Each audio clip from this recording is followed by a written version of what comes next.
வணக்கம். என் பேர் வைஜெயந்திங்க. நான் இப்போதைக்கு இன்றைக்கி நைட் சாப்பாட்டுக்கு ரவா தோசை பண்ண போகிறேங்க. எல்லாருக்கும் பிடிக்கும், குழந்தைங்கள்லேருந்து சிறுவர் வரைக்கும் பெரியவர் வரைக்கும் பிடிக்கும், சாஃப்டாக இருக்கும். இப்போ நான் இதில் ரவாவும் உப்பும் கலந்து சேர்த்து ஒரு 10 நிமிஷம் ஊற வச்சுருக்கேன். ரவாவும் உப்பும் கலந்து சேர்த்து ஊற வச்சுருக்கேன். ஒரு 10 நிமிஷம் ஊறணும்.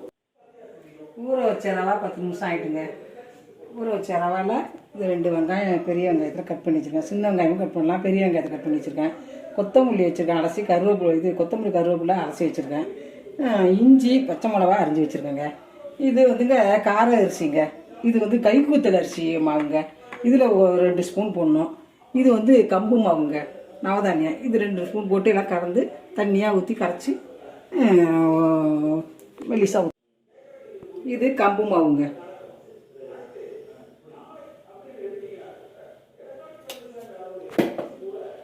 இது கைக்குத்தல் அரிசி மாவுங்க. தேவைப்படுற வரைக்கும் போட்டு 1.5 ஸ்பூன் போட்டுக்கோங்க.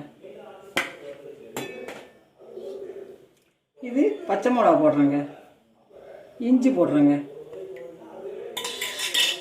கொத்தமல்லி போடுறேங்க, கருவேப்பிலை போடுறேங்க. வெங்காயத்தை நல்லா நொறுக்கி போடணுங்க. போட்டு கொஞ்சம் நல்லா கையால் போட்டு ரவா ஊறி இருக்குமா அதை போட்டு கையால் நல்லா பிசைஞ்சிக்கணுங்க.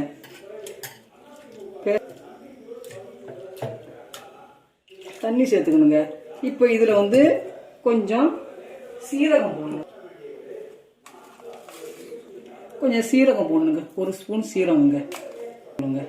மிளகு தூளுங்க, மிளகு தூளுங்க. கொஞ்சம் பெருங்காயத்தூளுங்க.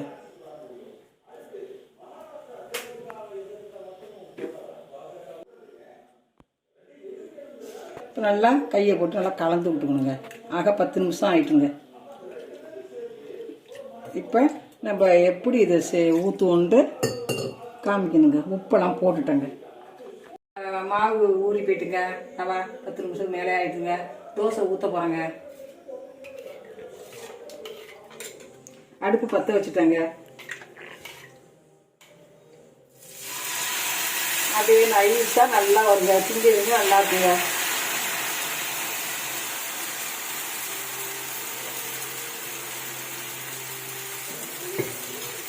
இப்படி நல்லெண்ணெய் எப்படி விடணுங்க.